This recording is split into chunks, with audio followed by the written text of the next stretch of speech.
नमस्कार शेतकरी मित्रांनो, केंद्र आणि राज्य शासनाच्या माध्यमातून शेतकऱ्यांसाठी विविध योजना राबवल्या जात असतात. केंद्रातील मोदी सरकारने नैसर्गिक आपत्तींमुळे शेतकऱ्यांचं मोठ्या प्रमाणात नुकसान होत असल्यामुळे पीक विमा योजना सुरू केली. अवकाळी पाऊस, अतिवृष्टी, ढगाळ हवामान, गारपीट अशा दुष्काळ सदृश परिस्थितीमध्ये शेतकऱ्यांसाठी त्यांच्या शेती पिकांचं नुकसान आणि नुकसानीसाठी पीक विमा योजनेअंतर्गत पीक विमा कंपन्यांकडून भरपाई दिली जात असते. नमस्कार, मी सचिन परत एकदा तुमचं स्वागत करतो. मित्रांनो, चॅनलला अजून सबस्क्राईब केलं नसेल, सबस्क्राईब करा, लाईक करा, शेअर करायचा, म्हणजे नवीन माहिती तुम्हाला मिळत जातील.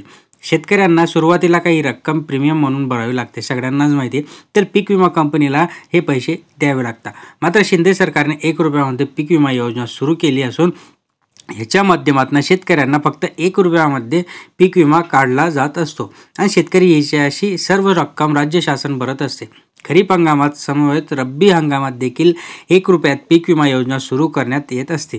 गेल्या वर्षीच्या अर्थातच 2023च्या खरीप हंगामापासून 1 रुपयात पीक विमा योजना सुरू करण्यात आली असून या योजनेअंतर्गत शेतकऱ्यांना कोणत्या पिकांसाठी किती नुकसान भरपाई मिळते या संदर्भात आज आपण माहिती पाहणार असून कांदा आणि ज्वारी समवेत रब्बी हंगामातील प्रमुख पिकांसाठी पीक विमा योजनेअंतर्गत किती नुकसान भरपाई दिली जाणार आहे ते जाणणार आहोत.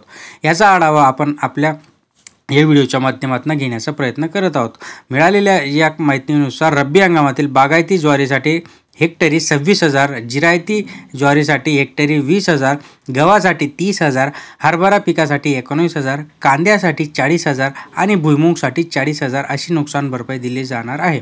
आपणास सांगू इच्छितो की पश्चिम महाराष्ट्रातील सातारा जिल्ह्यामध्ये 8,500 शेतकऱ्यांना आतापर्यंत पीक विमा योजना सहभाग नोंदवला आहे.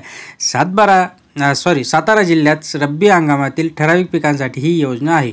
महत्त्वाचं पीक म्हणजे विमा योजनेमध्ये सहभाग नोंदवण्यासाठी अजूनही मुदत आहे. ज्वारी पिकासाठी 30 नोव्हेंबर, तर गहू, हरभरा आणि कांद्यासाठी 15 डिसेंबर, तसेच उन्हाळी भुईमुगसाठी 31 मार्चपर्यंत पीक विमा योजनेअंतर्गत सहभाग घेता येणार आहे. ज्यामुळे आपलं जे काही पीक आहे या पीक विमा योजनेअंतर्गत आपण नुकसान भरपाई मिळवून घेऊ शकतो. मित्रांनो, तुमच्याही शेतीमध्ये कोणत्या प्रकारचं पीक आहे त्यानुसार तुम्हाला पीक विमा मिळेल. अत्यंत महत्त्वाची माहिती होती. नक्कीच तुमच्या काही प्रश्नांची तरी समाधान झालंच असेल, म्हणून लाईक करत जा, शेअर करत जा, सबस्क्राईब करत जा. धन्यवाद.